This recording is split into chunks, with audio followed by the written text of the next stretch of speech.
Bonjour, nous allons voir aujourd'hui le bureau. Alors le bureau, c'est une notion qui peut paraître un petit peu complexe au début, mais vous allez voir que c'est pas si difficile que ça. Il y a beaucoup de documents, il y a beaucoup d'icônes, il y a beaucoup d'applications et de logiciels, certes, mais vous allez voir que c'est pas plus compliqué que votre bureau. Vous voyez, là vous êtes dans mon bureau, et dans mon bureau, j'ai des outils. J'ai des stylos, j'ai des ciseaux qui m'aident à travailler. Voilà. Des dossiers, des documents, j'ai des photos aussi. J'ai une corbeille à papier. Voilà. Et ça, c'est mon bureau physique, ma table de travail. Et bien, le bureau Windows 10, c'est pareil. On y va, je vous partage mon écran. Donc là, on va commencer. Je vous citais justement la corbeille. La corbeille, sur le bureau Windows 10, elle est illustrée par cette petite icône. Les icônes, c'est comme des applications qui vous permettent de faire certaines choses, certaines tâches. Lorsque vous supprimez un document dans votre environnement, dans votre zone de travail, ce document, en fait, il vient se positionner ici. Donc, c'est une bonne nouvelle, c'est-à-dire que si vous supprimez un document par erreur, vous le retrouvez dans la corbeille. Vous faites un double clic sur la corbeille et vous voyez tout ce que vous avez jeté. Donc là, je ferme. Moi, je sais que tout ce que j'ai dans ma corbeille mérite d'y rester. Mais il faut penser de temps en temps à vider la corbeille. Donc, je vous montre comment faire. Vous venez sur la corbeille, vous faites un clic droit et vous faites vider la corbeille. Et là, il va vous dire combien d'éléments il y a dans la corbeille. Il vous donne toujours la possibilité d'annuler cette commande que vous venez de faire, parce que vous pouvez l'avoir faite par erreur. Eh bien, là, moi, je suis d'accord, je veux supprimer ces 48 éléments de façon définitive. Donc, je vous remontre une dernière fois. Vous venez sur la corbeille, vous faites un clic droit, videz la corbeille, vous êtes d'accord et vous cliquez dans oui. Et la corbeille est vidée. Donc, ça peut être une des premières choses à faire lorsque vous aurez terminé de visionner cette vidéo, c'est d'aller vider votre corbeille. Parce que si vous avez énormément d'éléments dedans, ça peut aussi encombrer votre ordinateur et la mémoire de votre ordinateur. Donc, on a commencé par cette icône-là. Et vous voyez, il y a d'autres icônes. Donc là, j'ai mes dossiers de travail, le dossier pour mon entreprise, le dossier personnel. Dans ces dossiers, j'ai des photos, j'ai des documents, j'ai des courriers et parfois j'ai même des vidéos. Vous voyez ici, ce sont des vidéos qui sont en attente de montage. Donc, un dossier que vous voyez ici illustré par cette icône, un dossier peut contenir différents types de supports. Donc là, si je fais un double clic gauche sur le dossier, et bien là, on voit que j'ai des photos de Saint-Malo. Si je fais un double clic sur vidéo, eh bien, vous voyez ici des vidéos de montage. Et si je clique sur Marie-Claire, ne prenez pas peur, il y a beaucoup de choses. J'ai d'autres dossiers et dans d'autres dossiers, j'ai des documents. Ça peut être des cours, ça peut être des factures, ça peut être des contrats d'assurance. Tout ça va se retrouver dans ces dossiers-là. Donc moi, je les ai installés ici parce que je trouve que c'est plus pratique pour moi d'y avoir accès. Mais sinon, on verra dans la leçon prochaine qu'il est préférable de les classer dans l'explorateur de fichiers. Donc, on a vu ces icônes-là de dossier, mais parfois, vous pouvez aussi avoir dans votre bureau, dans cette zone de travail ici, des photos, vous pouvez avoir aussi des fiches, des documents que vous avez téléchargés, mais vous savez que c'est un emplacement provisoire. Vous savez que vous les avez mises là parce que ça a été plus facile, par exemple, de les prendre, de les télécharger d'un mail et de venir les installer sur le bureau. Donc, vous les avez mises ici. Mais après, vous savez très bien que cette photo-là ira dans Saint-Malo, par exemple. Donc, je fais un clic gauche, je maintiens le clic gauche et je viens l'installer dans Photo Saint-Malo. Et voilà. Et là, j'ai rangé. Donc, l'avantage, c'est quand même d'avoir un bureau propre, clair, parce que je vous montrerai une petite photo d'un bureau qui ne l'est pas en fin de vidéo, parce que c'est vrai que quand vous cherchez quelque chose, tout de suite, vous le trouvez. Ça, c'est quand même pratique. D'autres éléments qui sont dans le bureau. Là, par exemple, vous avez des raccourcis. Comment vous les identifiez, les raccourcis? C'est ces petites flèches là que vous voyez sur le côté. Ce sont des raccourcis vers des logiciels, vers des applications. Donc là, c'est un logiciel d'une coopérative qui m'aide pour le service à la personne à domicile. Là, c'est Acrobat Reader pour pouvoir gérer les PDF. Par exemple, c'est pas nécessaire de vous rappeler tout ça, mais sachez que vous pouvez créer des raccourcis sur votre bureau juste pour gagner du temps. Voilà, ça fait partie des choses qui sont aussi agréables pour pouvoir naviguer plus sereinement plutôt que de chercher plusieurs fois ce genre de choses. Donc là, vous avez Google Chrome. Google Chrome, je vais faire une petite nuance, un petit aparté dessus. Google Chrome, c'est un navigateur. Vous avez d'autres navigateurs comme Internet Explorer, comme Mozilla Firefox. Donc, ce sont des navigateurs. Il ne faut pas les confondre avec les moteurs de recherche. Un navigateur, c'est un logiciel qui vous permet, une technologie qui vous permet d'afficher les pages Internet, vraiment de les montrer. Un moteur de recherche comme Bing, Qwant, Yahoo, Google. Google, c'est un moteur de recherche. Là, ça vous permet de trouver, en fait, de faire des recherches. C'est-à-dire que vous allez mettre des mots-clés et ce moteur de recherche va vous donner les résultats qui sont les plus intéressants et les plus pertinents par rapport à votre recherche. Donc, séparez bien le navigateur qui permet d'afficher les pages web. Donc, je répète, Internet Explorer, Mozilla Firefox ou Chrome. Et à côté de ça, vous avez des moteurs de recherche donc, comme Yahoo, comme Qwant, comme Google ou comme Bing. Voilà, je préférais faire la distinction. Donc, vous avez ici votre navigateur. Ensuite, on arrive dans la touche Windows. Cette touche-là, elle permet d'accéder au menu Démarrer, arrêter, les paramètres. Donc, je vais refaire un clic droit, paramètres. Et là, vous avez ici tout ce qui vous permet de travailler et de faire fonctionner correctement votre ordinateur. Là, on voit les périphériques. Donc, lorsque vous avez besoin de brancher une imprimante ou de brancher votre souris, ça passera par cet onglet-là. Si c'est pour vérifier Internet, ce sera ici. Pour modifier l'heure, vous l'avez là. Et nous, vous vous rappelez, on a travaillé sur l'option d'ergonomie. Donc, c'était via ce raccourci-là, les paramètres. La petite roue grand T, ici. Mais vous voyez ici, et c'est là souvent, quand je suis avec mes élèves, c'est lorsqu'on commence à toucher dans toutes ces touches-là, où là on se dit, oh là, il y a beaucoup d'informations, il y a beaucoup de choses, il y a beaucoup de choses qui s'affichent, beaucoup d'icônes, j'y comprends rien. Vous avez deux classements. Ici, vous avez cette première colonne, enfin trois, puisqu'on a effectivement ici toute la partie paramètres marche arrêt. Un deuxième classement ici, par ordre alphabétique de toutes les applications qui sont installées sur votre ordinateur. Par exemple, vous voyez là, le logiciel Excel. Ici, c'est mon éditeur de vidéos pour pouvoir faire des montages, des vidéos que je fais avec mes clients. Vous retrouvez effectivement mon navigateur.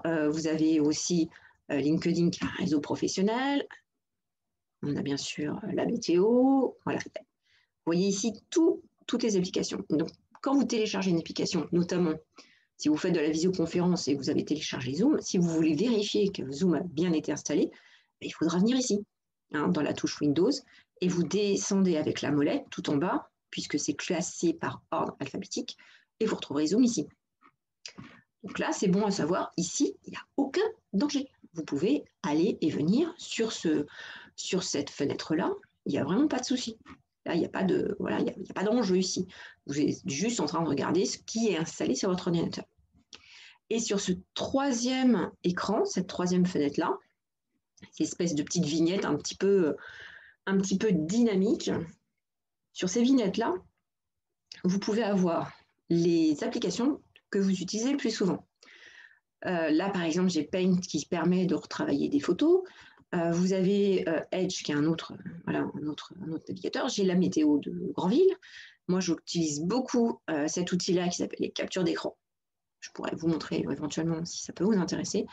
Et des raccourcis vers la boîte mail via Microsoft, mais que moi, personnellement, je n'utilise pas. Donc ça, c'est personnalisable. Vous pouvez éventuellement le modifier. Et forcément, comme le bureau aussi est personnalisable, mon bureau Windows ne ressemblera pas au vôtre, forcément, puisque vous pouvez avoir un autre fond d'écran, vous pouvez avoir ou ne pas avoir des dossiers ici, et c'est un petit peu parfois pour ça qu'on est perdu, parce que d'un ordinateur à l'autre, c'est pas la même configuration, c'est normal. On a chacun une façon de classer différente, et bien on a chacun une façon de configurer différemment son ordinateur. Et là-dedans, il n'y a rien de grave. Donc on a vu la touche Windows, qui permet de démarrer, arrêter, d'avoir l'accès aux paramètres, d'avoir toutes vos applications et éventuellement des petits raccourcis vers les applications que vous utilisez le plus souvent. Ça, vous voyez, il n'y a rien de sorcier là-dedans, il n'y a rien de dangereux là-dedans. Il suffit juste de faire un clic gauche et puis d'accéder à tout ce dont vous avez besoin. Si on continue vers la droite, ici, vous avez un menu de recherche, une barre de recherche qui est très pratique. Lorsque vous avez perdu un document, vous pouvez le retrouver par ce biais-là. Par exemple, moi, j'ai un tableau Excel qui s'appelle les KPI en anglais. Donc, c'est des outils, des indicateurs de productivité qui me permettent de savoir, par exemple, si j'ai eu X clients sur mon site internet, combien de likes j'ai eu sur un post Facebook, par exemple. Donc, je recherche ce document-là, je ne sais plus où je l'ai rangé. Je viens taper les lettres de mon document. Je sais que j'ai mis au moins ces lettres-là dans le titre de mon dossier. Et vous voyez, tout de suite, il va m'expliquer où le retrouver. Il me dit, ce document, ce tableau Excel, il est dans Bureau, Risae, Budget compta, Indicateur KPI. Donc, je vous le montre en direct. Risae, voilà, Budget compta, Indicateur KPI. Et voilà, mon tableau, il est là. Donc, vous avez vu, c'est quand même très, très pratique. Vous avez perdu un document, vous ne savez pas où vous l'avez classé, eh bien vous venez taper ici les principaux mots qui composent le titre, le nom de votre document, et il viendra vous le retrouver. Donc juste à côté, vous avez ce qu'on appelle Cortana. Donc toute cette partie-là, c'est une petite partie d'assistance. Là, la barre de recherche, c'est vous qui venez la renseigner, mais vous pouvez aussi paramétrer un assistant virtuel qui s'appelle Cortana, qui vous permet, par exemple, de dicter des emails, de dicter un courrier, voilà, ça peut aussi être utile. Dans cette zone-là, on a l'affichage des tâches. Donc, par exemple, voilà, en ce moment, je suis en train de faire une vidéo et j'ai activé Zoom et je suis aussi dans cette application pour pouvoir faire ma vidéo. Donc, je reclique dessus, voilà, ça redisparaît. Ensuite, là, vous avez dans cette barre de tâches, toute cette partie tout en bas, c'est ce qu'on appelle la barre de tâches. Donc, vous retrouvez effectivement à nouveau des icônes pour aller voir votre boîte mail, là pour avoir accès à Microsoft, ici c'est encore à nouveau les navigateurs, là on voit que j'ai ouvert l'application Zoom, toute cette partie-là, voilà, c'est votre barre de tâches. Donc, ensuite, vous allez arriver sur la droite vers toute la partie des notifications. Donc là, vous avez l'indicateur de votre batterie. Donc là, vous voyez que mon ordinateur il est correctement chargé. Vous avez l'heure, 9h28, la date. Et ici, vous voyez une petite flèche en fait. Cette petite flèche, il faut faire un clic droit et vous avez d'autres icônes cachées qui sont regroupées sous la flèche. Par exemple, là, toute la partie sécurité, tout l'antivirus de Microsoft. Là, je suis en train de travailler avec Zoom, donc il me le prévient. Mon micro est branché. Et là, vous avez le son. Donc, quand vous êtes en train de regarder une vidéo, par exemple, sur YouTube, ou même quand vous êtes en train de suivre vos cours, si vous trouvez que le son n'est pas assez fort, eh bien voilà ce qu'il faut faire. Vous venez dans la barre des tâches, vous cliquez sur cette petite flèche-là, et vous faites un double clic sur le son, et vous venez monter le son. Et vous avez, comme vous entendez, ce petit bip qui s'est mis quand j'ai actionné le son. Et vous rappuyez sur la petite flèche pour retirer les icônes qui se sont mises. Donc, on a en résumé vraiment cette zone d'accueil, qu'on appelle vraiment cet écran d'accueil, le premier écran qui apparaît lorsque vous allumez votre ordinateur, c'est votre bureau. Et ce bureau, il se compose d'icônes qui peuvent être des dossiers, qui peuvent être des raccourcis. Vous avez la corbeille, vous avez le navigateur, on a toute la barre de tâches, on a la touche Windows, vous avez ici la barre de recherche et l'assistant Cortana, vos notifications. Donc tout ça, tout ce que je viens de vous résumer, tout ça, c'est le bureau Windows. Donc, vous voyez, il y a beaucoup de choses, mais d'un autre côté, il n'y a rien de sorcier. C'est pas plus compliqué que votre propre bureau avec vos tiroirs, avec vos classeurs, avec les pochettes dans lesquelles vous classez vos factures, vos documents. C'est la même chose. C'est-à-dire que quelqu'un qui ne connaît pas votre système de classement, qui arrive dans votre bureau, il va prendre un petit peu de temps, il va être obligé d'ouvrir les différentes pochettes pour arriver à retrouver peut-être la facture EDF ou la quittance de loyer. Et bien sur un ordinateur, sur le bureau d'un ordinateur, c'est pareil. Effectivement, quand vous vous connectez chez un de vos amis, au début, ça fait toujours un peu bizarre parce que on n'a pas la même façon de classer. C'est la même chose. Donc, l'idée de cette vidéo, c'était vraiment de vous montrer qu'il n'y a rien de sorcier dans un bureau Windows. Il y a juste des emplacements qu'il faut connaître. Et que d'une personne à l'autre, cette façon de voir le bureau sera complètement différente. Et que vous pouvez naviguer, vous pouvez aller cliquer sur les différentes icônes qu'on vient de voir dans cette vidéo. Il n'y a rien de grave. Hein. Je vous ai montré les deux zones qu'il ne fallait pas aller voir dans l'explorateur de fichiers. Et hormis ça, voilà, vous pouvez double-cliquer sur les dossiers pour pouvoir les ouvrir. Double-cliquer sur votre navigateur pour le faire fonctionner. Parfois, bien sûr, vous allez faire une fausse manipulation et votre barre de tâches qui est là va mystérieusement se placer sur le haut de votre écran ou sur la droite ou sur la gauche. Hein, ça arrive assez souvent à mes clients et c'est vrai que là, c'est la panique parce qu'on a tellement l'habitude de trouver sa barre de tâches tout en bas de l'écran que tout de suite, on se sent un peu en panique. Vous voyez, quand vous vous positionnez sur la barre de tâches, que vous faites un clic droit, vous avez les paramètres de la barre de tâches. Et c'est là que vous pourrez éventuellement repositionner la barre de tâches au bon endroit. Une petite astuce que je vous donne. J'ai aussi récemment dépanné un client qui avait mis son ordinateur en mode tablette. Alors, comment il a fait ça? Il a cliqué ici sur mode tablette. Et en cliquant sur mode tablette, vous faites disparaître complètement votre bureau. Et la seule chose qui apparaît, c'est ça. Donc, si un jour vous vous retrouvez bloqué avec uniquement la vision de vos applications et les petites vignettes dynamiques qui sont là, c'est que vous avez certainement cliqué sur mode tablette. Parce que parfois, cette icône-là, elle se retrouve en fait dans la barre des tâches. Il suffit que quelqu'un ait mis le raccourci et puis vous allez cliquer dessus sans faire exprès et là, votre bureau, il disparaît. Donc, c'est ces petites astuces que je vous donne, que j'ai découvert moi aussi au fur et à mesure de mon expérience professionnelle. Ça peut quand même vous aider et peut-être enlever cette crainte, cette peur de se dire si je ne touche pas à la bonne touche ou si je ne fais pas la bonne manipulation, tout va disparaître. Non, sachez que tout peut revenir aussi vite que c'est parti. Il suffit juste de trouver la bonne astuce pour pouvoir revenir. Je vous disais tout à l'heure qu'on peut personnaliser son fond d'écran. Je vais vous donner cette petite astuce avant de clôturer cette vidéo. Vous voyez ici, j'ai une photo de Saint-Malo, hein, c'est la plage du Sillon. Si je veux changer cette photo-là, parce que c'est vrai que c'est agréable quand même le matin, quand on allume son ordinateur, d'avoir une photo agréable à regarder, je vais vous montrer comment. Vous voyez, là, j'ai classé cette photo-là tout à l'heure. Voilà. Eh bien, vous allez sélectionner dans votre ordinateur une photo. Vous cliquez dessus pour l'ouvrir. Et quand la photo est ouverte, vous faites un clic droit. Et vous voyez ici, vous avez définir. Et vous allez aller chercher définir comme arrière-plan. Et là, vous faites un clic gauche. Et ensuite, vous fermez votre photo. Et là, magie, le fond d'écran, il a été changé. Donc, c'était une petite astuce supplémentaire pour vous montrer que, voilà, on peut personnaliser complètement le fond d'écran.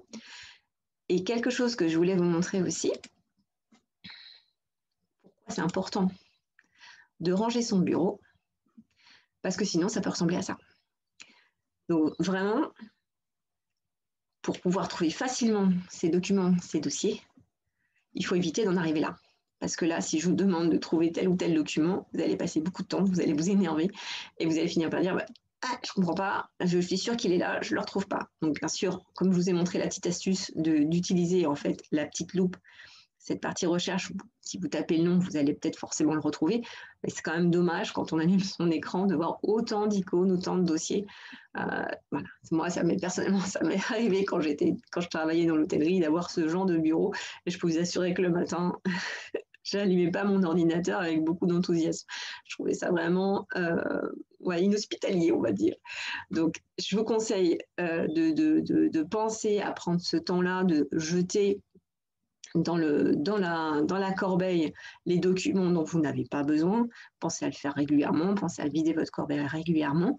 Et lorsque vous avez, par exemple, toutes les semaines, plusieurs, vous voyez, là, par exemple, cette fiche-là, je sais où elle doit aller ici, dans Atelier numérique, elle doit aller dans la fiche formation Schoolmaker. Hop, je viens la ranger. Et donc là, il me dit, ah, tu l'as déjà? Donc je l'ai déjà, ok. Si je l'ai déjà, je fais quoi? Clic droit, supprimer. Et donc, forcément, puisque je viens de supprimer ce document que j'avais déjà, je l'ai vérifié, quand je vais dans la corbeille, vous voyez, le document, il apparaît là. Donc si je veux le faire revenir, je fais un clic droit sur le document et je fais restaurer. Et le document revient là. Donc, cette dernière astuce, je réussis quand même à vous montrer parce que je vous ai expliqué en début de vidéo que voilà, si on supprimait un document, on pouvait quand même en mettre la main dessus, mais si je ne vous montre pas comment le faire, donc je recommence, vous venez dans corbeille, double clic sur corbeille, vous faites un clic droit sur le document que vous voulez récupérer et vous cliquez sur restaurer. Et le document revient tout de suite sur votre bureau. Donc là, pour le coup, je le mets quand même à la poubelle parce que j'en avais plus besoin. Donc, j'espère que cette vidéo vous a plu. J'espère qu'elle va vous aider à y voir plus clair, à prendre plus d'initiatives pour naviguer sur votre ordinateur, à ne plus avoir cette appréhension en fait d'aller. C'est vrai qu'au début, quand on n'a pas l'habitude, quand je dis vous allez à la touche Windows, on se dit qu'est-ce que c'est que toutes ces icônes qui apparaissent. Quand on va dans l'explorateur de fichiers, c'est pareil. Voilà, au début, on a un petit peu peur, on ne sait pas à quoi tout ça correspond. Donc c'est vrai que là, mais voilà, le bureau, c'est vraiment l'ensemble de cet écran d'accueil et qu'il est complètement personnalisable. Mais il y aura toujours des notions, il y aura toujours des applications et des choses qui vont revenir toujours d'un bureau à l'autre. Vous aurez toujours forcément des documents qui se promènent, vous aurez toujours des dossiers, vous aurez toujours une corbeille, vous aurez forcément des raccourcis, vous aurez un navigateur, voilà, tous ces éléments-là, vous les retrouverez toujours d'un bureau à l'autre, mais organisés différemment, avec une photo d'accueil différente. Je vous remercie beaucoup de votre attention. À bientôt. Au revoir.